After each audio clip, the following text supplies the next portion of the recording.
अब हिंदू एकत्रित है, हिंदू संगठित हैं, इस घटना को भूला नहीं जा सकता। ये घटना ऐसी है कि बहुत भारी हमारे दिलों के ऊपर जख्म है। इतने क्राइम हो रहे हैं और जूनियर एक्ट के अंदर ही हो रहे हैं कि उनको तुरंत जमानत मिल जाती है, सजा का प्रावधान बहुत हो रहा है उसके अंदर। उसका ये जिहादी लोग, आतंकवादी लोग, बदमाश लोग, गुंडे लोग, लफंगे लोग उस एक्ट का फायदा उठाते हैं। सामान्य धारा सब पे लगती हैं, इनके ऊपर लगाई जाए। मेरी भारत सरकार से मांग है, अपनी सरकार से मांग है। सर क्या कुछ कहेंगे, आपने जब आवाज उठाई उत्तम नगर मामले को लेकर के, तरुण हत्याकांड को लेकर के, उसके बाद ही एक बड़ा एक्शन दिल्ली के अंदर देखने को मिला जिसके जो आरोपी हैं उस पर प्रशासन ने बुलडोजर चला दिया है। देखिए, ये जो है ना आतंकवादी, जिहादी, इनको जड़ से ख़त्म करना चाहिए, इलाके से ख़त्म करना चाहिए। अब यूपी के अंदर कितना पहले आतंक था, बुलडोजर से अब भय है। हमने जो आवाज़ उठाई, लेकिन अभी ये थोड़ा काम अधूरा रह गया है। जो और मुजरिम पकड़े गए हैं उनके ऊपर भी तुरंत बुलडोजर की कार्रवाई होनी चाहिए। और मेरे ख्याल से 25 गज की कॉलोनी है ना, 25 गज के मकान थे वहाँ जी। हाँ, ये 25 गज के जो मकान है अलॉटी को, जो 25 गज के मकान मिलते हैं अलॉटमेंट वालों को मिलते हैं, जो उसके हकदार है वो, इनको इनकी अलॉटमेंट कैंसिल की जाए इन प्लाटों की। और सरकार सचेत है,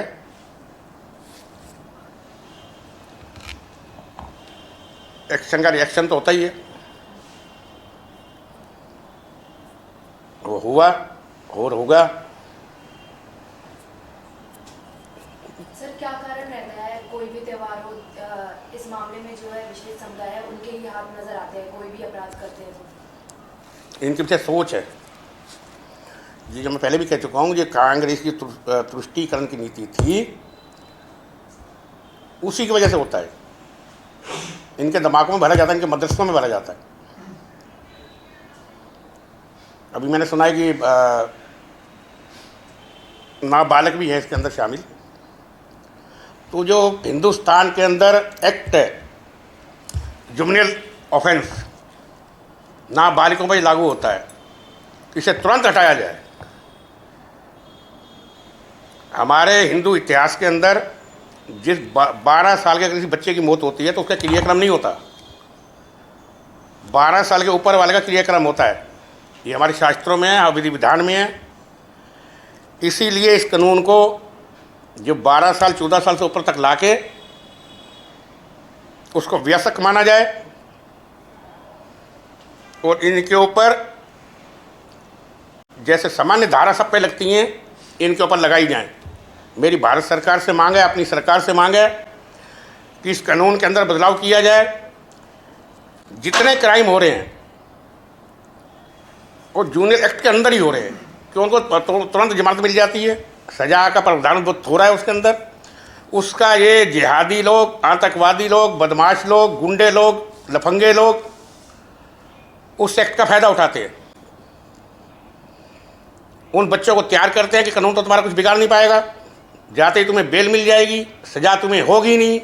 उनकी दिमाग के अंदर जो फतूर भरते हैं, तो पहले तो इस एक्ट को ख़त्म किया जाए। जूनियर एक्ट जो है इसे तुरंत हटाया जाए। कानून मंत्रालय से मेरी मांग है, प्रधानमंत्री श्री नरेंद्र मोदी से मेरी मांग है, गृह मंत्री से मांग करता हूँ, देश के अंदर इस कानून को हटाओ।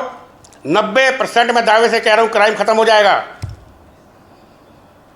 लोगों ने जितने गुंडे हैं, माफिया, इन्होंने इस तरीके के बच्चों का एक ग्रुप बना रखे हैं, उनसे जो वारदात करवाते हैं। और जो ये घटना हुई, ऐसी घटना की पुनरावृत्ति ना हो, इनको ऐसी सजा दी जाए। बुलडोजर को अब रुकना नहीं चाहिए, उससे लोग सुरक्षित रहेंगे, इनके अंदर भय होगा।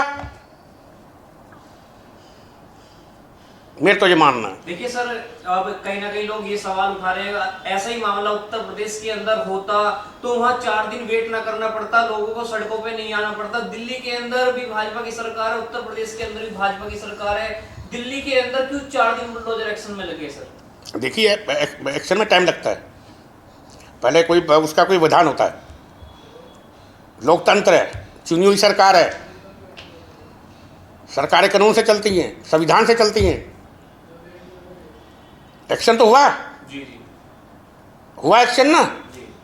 देखिए अब सब कुछ लोगों की ये भी मांग है कि जो अपराधी 14 अपराधियों में से एक पे चला है, वो कह रहे हैं, कुछ लोग कह रहे हैं अभी बाकियों के घर पर क्यों नहीं चला? चिन्हित किए जा रहे हैं, सरकार करेगी, होगी कार्रवाई। मुझे विश्वास है, मैं मांग करता हूं कि तुरंत इस कार्रवाई को जारी रखो, ये कार्रवाई रुकनी नहीं चाहिए,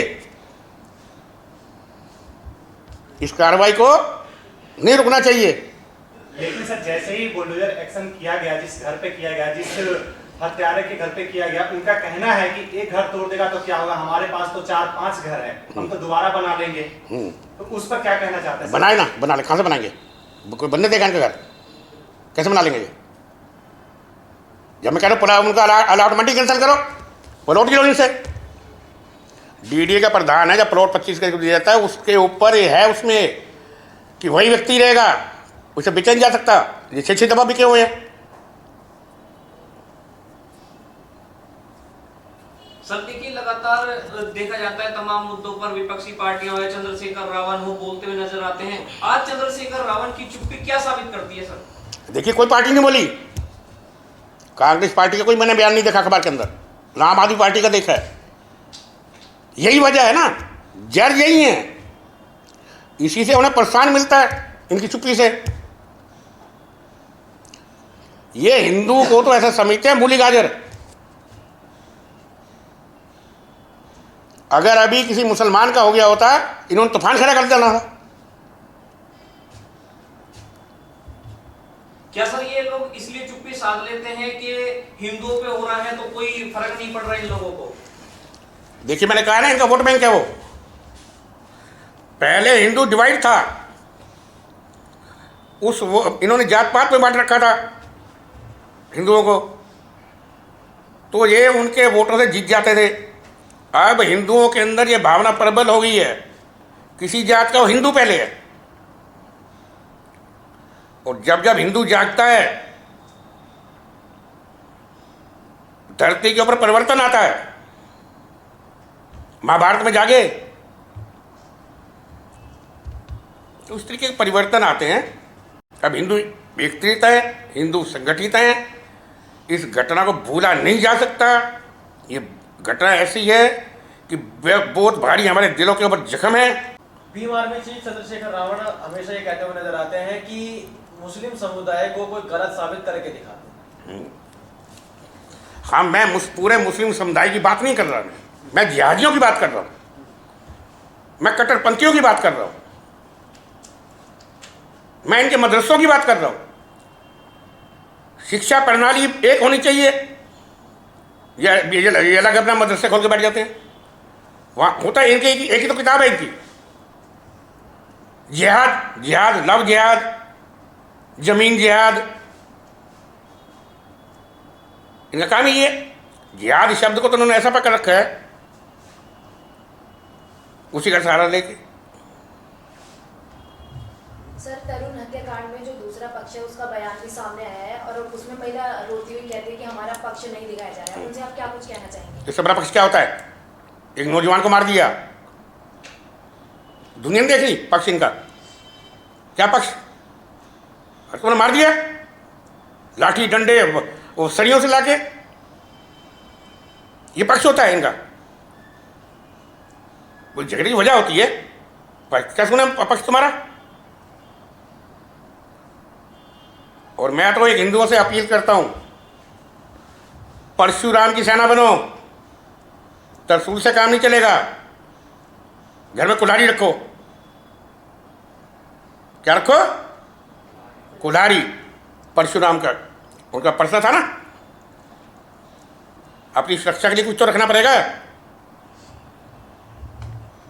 डिफेंस के अंदर, अपना सेल्फ डिफेंस के अंदर कुछ हथियार तो चाहिए, इनके पास सब कुछ है, उसके ऊपर कोई बयान भी नहीं है। सर एक तरफ तो करते हैं भाईचारे की बात, और दूसरी तरफ के होली के जो गुब्बारा है उसके रंग से इतनी आपत्ति क्यों हो गई इन लोगों को? अब इनके मैं तो कल मस्तक में भरा हुआ है ना कि पंगा करना है, ये झगड़े करके अपने आप को इकट्ठा करते हैं, एकता दिखाते हैं कि हम सब एक हैं। तो आज हिंदू एक है, सरकारें बदल गई। जब हिंदू डिवाइड था तो कांग्रेस का दूसरी पार्टी फायदा उठाती थी उसका। और मैं हिंदुओं से दोबारा मांग करता हूँ, अपील करता हूँ, प्रार्थना करता हूँ कि आप एक रहो। कहीं ऐसा वारदात हो, नहीं कर सकते कुछ, जिसके साथ हो रही है उसके आगे खड़े हो जाओ, पीछे खड़े हो जाओ, दाएं खड़े हो जाओ, बाएं खड़े हो जाओ, अपना एकता का परिचय दो। सामने वाले में खुद भय पैदा हो जाएगा। तमाशबीन मत बनो। अगर तमाशबीन बनोगे हिंदुओं, सनातनियों, तो एक दिन तुम खुद तमाशा बन जाओगे।